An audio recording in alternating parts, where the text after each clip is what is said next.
Hello guys, அழகே அழகில அடுத்ததா என்ன நடக்குதுன்னு சொன்னா, மதிக்கு ஒரே கவலை. என்ன மலர் எப்ப பார்த்தாலும் வீட்டிலே இருக்கிறாங்க. அவங்களுக்கு கொஞ்சம் கூட நிம்மதியே இல்ல. சரி, வீட்டில இருந்தாலுமே மற்றவங்க அவங்களுக்கு ஹெல்ப்பா இருந்தா பரவாயில்ல. எப்ப பார்த்தாலும் மலர் வந்து கிச்சன்ல வேலை பார்த்துட்டே இருக்கிறாங்க என்று நினைக்கிறாங்க. ஆனா தான் நினைச்சபடி வந்து கிச்சன்ல போய் வேலை செய்யறக்கு தான் வீட்டில நிக்கிற ஆளுமே கிடையாது என்ற மாரி வந்து நினைக்கிறாங்க.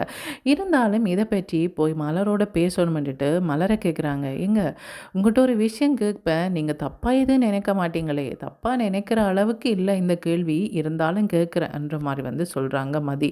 இப்படி சொல்லும்போது மலர் கேட்குறாங்க, "என்ன மதி, திடீரென்று என்ன கேள்வி கேட்க வந்திருக்கிற? என்ன விஷயம் சொல்லு" என்ற மாரி வந்து சொல்றாங்க. "இல்லக்கா, எல்லாமே உங்களோட நன்மை கருதி தான் கேட்க போறேன். உங்களுக்கு எப்படி இருக்கோ தெரியல" என்ற மாரி வந்து சொல்றாங்க. "எத பத்தி சொல்ற?"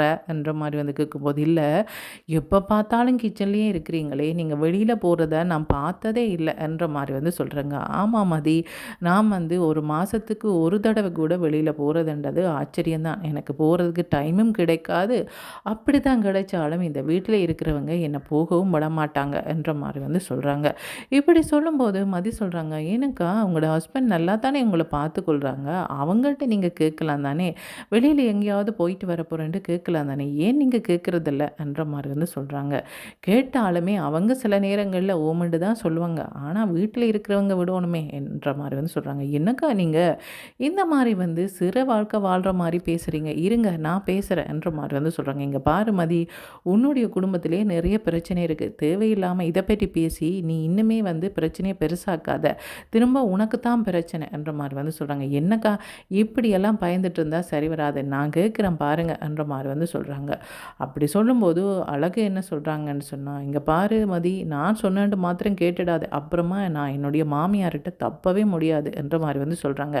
"இல்லை, நீங்கள் சொன்னதா நான் கேட்க மாட்டேன். ஆனால் வந்து நான் கண்டிப்பாக கேட்பேன்ட்டு" அவங்க என்ன பண்ணுறாங்கன்னு சொன்னால், எல்லாருமே வீட்டில் நிற்கிற நேரத்தில் வந்து மதி வந்து உங்களோட எல்லாரோடையும் ஒரு சில விஷயம் பேசணும் என்ற மாதிரி வந்து சொல்கிறாங்க. "என்னது, நீ உன்னோட பேசுறதுக்கு வந்தாலே பேச்சு கொடுக்காம பேசாமல் போகிற ஆளாச்சே, அப்படி இருக்கும்போது நீ என்ன பேச போகிற" என்ற மாதிரி வந்து சுரேஷ் கேட்குறாங்க. "இங்கே பாருங்க, உங்களோட நான் எதுவும் பேசலை. இங்கே இருக்கிற பெரியவங்களோட பேசணும். முக்கியமாக வந்து மலரக்கா பற்றி பேசணும்" என்ற மாதிரி வந்து சொல்கிறாங்க. "என்னம்மா, நீ ஏதாவது கம்ப்ளைண்ட் பண்ணியா? எதுக்கு நீ கேட்குறேன்டா, நீயே கேட்க வேண்டியது தானே, எதுக்கு அவள்கிட்ட சொல்லி கேட்க பண்ணுற" என்ற மாதிரி வந்து சொல்கிறாங்க. "இல்லை இல்லை, அவங்க எதுவுமே சொல்லலை. நானாக தான் கேட்க போகிறேன்" என்ற மாதிரி வந்து மதி சொல்கிறாங்க. "சரி, என்ன தான் சொல்கிறேன்னு பார்க்கலாம்" என்ற மாதிரி வந்து சுரேஷ் வந்து பார்த்துட்ருக்குறாங்க. மலரோட ஹஸ்பண்டும் வந்து பார்க்குறாங்க. என்ன என்ன கேட்க போகிறா என்ற மாதிரி வந்து சொல்லும்போது, "இல்லை, இந்த வீட்டில் நான் பார்த்துட்ருக்குறேன். நானே ஒவ்வொரு நாளும் வெளியில் போயிட்டு வந்தாலே வந்து ஒரு நாளைக்கு வெளியில் போகலன்னு சொன்னாலே என்னமோ வந்து இந்த உலகமே இருண்டு போகிற மாதிரி இருக்கும். ஆனால் வந்து நான் வந்த நாள்லேருந்தே பார்க்குறேன், மலரக்கா வெளியில் போனதே இல்லை. அந்த கிச்சன் தான் உலகம்னு இருக்கிறாங்க" என்ற மாதிரி வந்து சொல்கிறாங்க. "அதுக்கு என்ன பண்ண சொல்கிற" என்ற மாதிரி வந்து அவங்களோட மாமியார் கேட்குறாங்க. "இல்லை, அவங்களும் கொஞ்சம் ரெஸ்ட் வேணும் இல்லையா, அவங்களும் எங்கேயாவது டூர் மாதிரி போயிட்டு வரட்டுமே, பாவம் தானே" என்ற மாதிரி வந்து சொல்கிறாங்க. இப்படி சொல்லும்போது மலர் சொல்கிறாங்க, "இல்லை, நான் எதுவுமே கேட்கல. அவளா ஏதோ கேட்குறா" என்ற மாதிரி வந்து சொல்கிறாங்க. "ஆமாம், நானாக தான் கேட்குறேன்.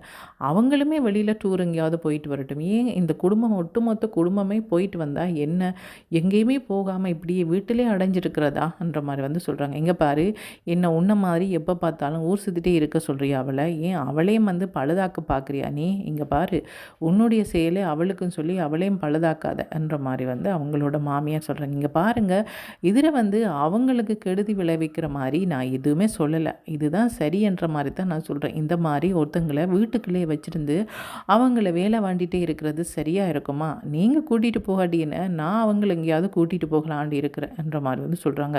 இதுக்கு மதி என்ன மலர் என்ன சொல்கிறாங்கன்னு சொன்னால், "மதி, என்ன மதி நீ, உன்னளவுக்கு எனக்கு ஒன்றும் தைரியம் கிடையாது" என்ற மாதிரி வந்து சொல்கிறாங்க. "அக்கா, நீங்கள் பேசாமல் இருங்கக்கா, நான் உங்களை கூட்டிகிட்டு போகிறேன். யாருமே கூட்டிகிட்டு போக மாட்டாங்கன்னு சொன்னால் எப்படி, இப்படியே இருக்க போகிறீங்களா? ரொம்ப கஷ்டமாக்கா, இப்படியெல்லாம் இருக்கக்கூடாது. வாங்க, நான் உங்களை கூட்டிகிட்டு போகிறேன்" என்ற மாதிரி வந்து சொல்லும்போது எல்லாரும் ஒருத்தர் ஒருத்தர் பார்க்குறாங்க. "இங்கே பாரு, நீ எங்கேயுமே கூட்டிகிட்டு போக தேவையில்ல. சரி, நாங்கள் எங்கேயுமே வரலை. நீங்கள் 2 பேரும் எங்கேயாவது போயிட்டு வாங்க. அதே மாதிரி வந்து மதி, நீயுமே வந்து சுரேஷோட எங்கேயாவது போயிட்டு வா" என்ற மாதிரி வந்து சொல்கிறாங்க. "நான் சுரேஷோட சேர்ந்து எங்கேயுமே போகலை. வேணுமென்னு சொன்னால் மலரக்கா எங்கே போகிறாங்களோ அந்த இடத்துக்கே நானும் டூர் போகலாம்" என்ற மாதிரி வந்து சொல்கிறாங்க. "என்ன மதி, நீயுமே வாரியா" என்ற மாதிரி வந்து மலர் கேட்குறாங்க. "ஆமாக்கா, உண்மைக்கா, நீங்கள் போகிற இடத்துக்கு நானுமே வாரேன் என்ற மாதிரி வந்து சொல்கிறாங்க. உங்களோட இருந்தால் எனக்கு ரொம்ப சந்தோஷமாக இருக்குமாக்கா, நீங்கள் ரொம்பவே வந்து ஹாப்பியாக வச்சுருப்பீங்க. மற்றவங்க மாதிரி ஏதாவது பிரச்சனை பண்ணிவிட்டு ஏதாவது குறை சொல்லிகிட்டே இருக்க மாட்டீங்க. அதனால் உங்களோட எங்கேயாவது வந்தால் நிம்மதியாக இருக்கலாம்னு நான் நம்புகிறேன் என்ற மாதிரி வந்து சொல்கிறாங்க. அப்படி சொல்லும்போது மலர் வந்து சிரிக்கிறாங்க. இப்போ இப்படியெல்லாம் சொல்கிறாளே, ஏதாவது பிரச்சனை வரப்போதோ என்ற மாதிரி வந்து பார்க்குறாங்க. சரி என்று சொல்லி அவங்க தனியாக ஒரு வெஹிக்கிளில் எல்லாருமா போகிறாங்க.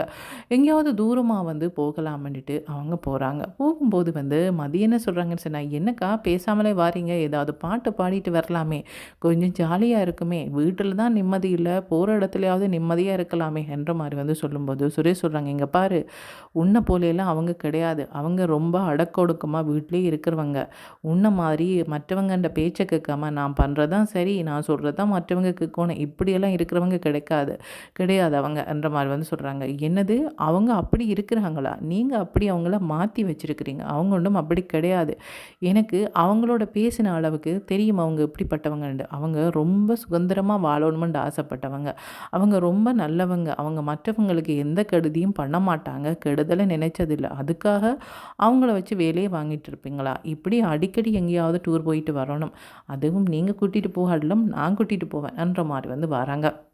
இப்படி இருக்கும்போது வீட்டில் எங்கெங்கே எந்த பொருள் இருக்குன்னு அவங்களோட மாமியாருக்கோ அல்லது அங்கே இருக்கிறவங்க யாருக்குமே தெரியலை. என்ன, இந்த மதி வேற மலரை கூட்டிகிட்டு போயிட்டா, பேசாமல் அவள் பாட்டுக்கு தானோண்டு தன் வேலையுண்டு இருந்தா, இவ பேசாமல் ஏதோ ஒன்று சொல்ல போய் இப்போ பாரு டூரெண்டு போயிட்டாங்க, ஒரு வாரத்துக்கு வீட்டில் நிற்க மாட்டாங்க, எங்கெங்கே என்ன பொருள் இருக்குன்னே தெரியலை என்ற மாதிரி வந்து சொல்கிறாங்க.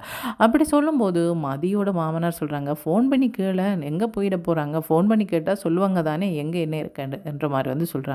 அப்படி இருக்கும்போது, இல்லைங்க, இவ்வளோ நாளெல்லாம் டூர் வந்து போகிறது அவ்வளோ நல்லா இல்லை, ஒரு நாள் 2 நாளில் திரும்பி வந்தால் என்ன, அந்த மதி சும்மா வாயை வச்சுட்டே இருக்க மாட்டா, ஏதாவது சொல்லிகிட்டே இருப்பா, அவளால் தான் இவ்வளோ பிரச்சனை என்ற மாதிரி வந்து சொல்லிட்டு, சரி இவங்களை திரும்ப வேற வைக்கணும் என்று சொன்னால், எங்கே என்ன பொருள் இருக்குன்னு தெரியலையப்பா, எங்கே வச்சுட்டு போனீங்கன்னு கேட்டால், சரி நான் வீட்டில் இல்லாட்டி ரொம்ப கஷ்டப்படுவாங்க போல இருக்குது என்றுட்டு அவங்களே திரும்பி வந்துடுவாங்கன்னுட்டு அவங்கள்ட மாமியார் என்ன பண்ணுறாங்கன்னு சொன்னால், மதிக்கு வந்து கால் பண்ணுறாங்க. மதி ஆன்சர் பண்ணல. இப்போ மலருக்கு கால் பண்ணுறாங்க. மலர், இங்கே பாரு, கிச்சனில் என்னென்ன பொருள் எங்கே இருக்குன்றே தெரியலை, இந்த மாவெல்லாம் இங்கே வச்ச, இந்த காய்கறியெல்லாம் எங்கே இருக்குது என்ற மாதிரி வந்து சொல்லும்போது மலருக்கு வந்து ஒரு பக்கம் சிரிப்பு வந்துடுது. என்னது, காய்கறி எங்கே இருக்குது கிச்சனில் என்று தெரியாமலாம் இவங்க எல்லாம் வீட்டில் இருக்கிறாங்க, என்னது ஒரு அவசரத்துக்கு கிச்சனில் போய் வேலை பார்த்துருந்தா கூட எங்கே என்ன இருக்குன்னு தெரிஞ்சிருக்கும், ஒரு நாள் கூட கிச்சன் பக்கமே வராமல் என்ன வச்சு வேலை பண்ணிட்டு இருந்தாங்க, இப்போ தெரியுது போல இருக்குது என்ற மாதிரி வந்து நினச்சிட்டு தன்னுடைய ஹஸ்பண்டை வந்து கூப்பிட்றாங்க. எங்கே வாங்கன்னு கூப்பிட்டு அவங்ககிட்ட ஃபோனை கொடுக்குறாங்க. என்னன்னு கேட்கும்போது, உங்களோட அம்மா தான் பேசுகிறாங்க, பேசுங்க என்ற மாதிரி வந்து சொல்கிறாங்க. என்னம்மா, என்ன ஃபோன் பண்ணியிருக்கிறீங்க? இல்லைப்பா, கிச்சனில் எங்கே இருக்குன்னு எதுவுமே தெரியல. அதுவா, ஒரு கிழமைக்கு தானே அம்மா, பரவாயில்லை, இருக்கிறத வச்சு சமாளிங்க, வந்துடுவோம் என்ற மாதிரி வந்து சொல்லிட்டு ஃபோனை வந்து ஆஃப் பண்ணிடுறாங்க. எதுக்கு ஃபோன் ஆஃப் பண்ணிங்க என்ற மாதிரி வந்து மலர் கேட்குறாங்க. இல்லை, இந்த ஃபோனுக்கு அடிக்கடி அவங்க கால் பண்ணிகிட்டே இருப்பாங்க, இப்போ பாரு நானுமே ஃபோன் வச்சுருக்கிறேன், எனக்கு கால் பண்ணாங்களா, மற்றவங்களுக்கு கால் பண்ணாங்களா, உனக்கு தான் கால் பண்ணுறாங்க, அப்படின்னு சொன்னால் நீ திரும்ப அந்த வீட்டுக்கு சீக்கிரமாகவே வரணுமெண்டே நினைக்கிறாங்க, அப்படின்னு சொன்னால் நீங்கள் நிம்மதியாகவே இருக்க முடியாது, அதையே யோசிச்சுட்டு இருக்கணும். ஒரு வாரம் வீட்டில் நிற்க மாட்டோமெண்டு அவங்களுக்கு நல்லாவே தெரியும். ஒரு வாரம் அந்த வீட்டில் வேறு யாரும் இல்லையா என்ன, அங்கே வந்து உதவிக்கு நிறைய பேர் இருக்கிறாங்க, எதுக்கு உன்னை கூப்பிட்டுட்டு இருக்கிறாங்க, தேவையில்லாமல் நீ டென்ஷன் ஆவே, அதனை விட ஃபோனை வந்து ஆஃப் பண்ணி வச்சுட்டா பிரச்சனை கிடையாது என்ற மாதிரி வந்து சொல்கிறாங்க.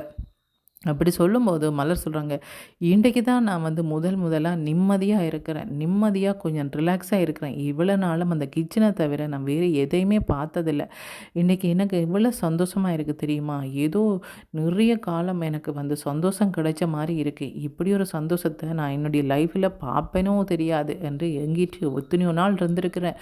ஆனால் எல்லாமே மதியால் தான், மதி தான் வந்து இதுக்கெல்லாம் காரணம், மதி வந்து எனக்காக பேசினேன், அதனால் நான் இப்படி இருக்கிறேன். இப்போ மதி எங்கேயாவது வந்து டூர் போகணும்னு நினச்சா அவள் வீட்டில் எல்லாம் வந்து கேட்டு அவங்க ஓகேன்னு சொன்னால் தான் போவாண்டே, இல்லை அவள் தன்ற பாட்டுக்கு பேசாமல் வந்து இவங்க சொல்லலையா கேட்கலையா, சரி நான் போயிட்டு வரேன் என்றிட்டு போகக்கூடியவ. ஆனால் எனக்கு அப்படியா கிடையாதே, நான் வந்து மற்றவங்க என்ன சொல்கிறாங்கன்ட்டு தானே கேட்பேன். அதனால் மதி மாதிரி ஒருத்தங்க என்னுடைய வீட்டுக்கு வந்தது எவ்வளோ சந்தோஷம் தெரியுமா, எனக்கு எவ்வளோ வந்து அன்பாக இருக்கிறா, என்னோட எவ்வளோ அன்பாக இருக்கிறா, எவ்வளோ நல்லது பண்ணுறா, அவள் எப்போவுமே நல்லா இருப்பான்ற மாதிரி வந்து சொல்லிட்டு இருக்கிறாங்க. இப்படி சொல்லிட்டு அவங்க எல்லாருமே சேர்ந்து பாட்டு பாடிட்டு இருக்கிறாங்க. இவங்க சந்தோஷமா பாட்டு பாடுறதோட முடியுமா? அல்லது ஏதாவது பிரச்சனையோட தான் வீட்டுக்கு திரும்பி போவாங்களா? என்ன நடக்க போகுதுன்றத காய்ஸ் வெயிட் பண்ணி தான் பார்க்கணும். ஓகே. Thank you. பாய்.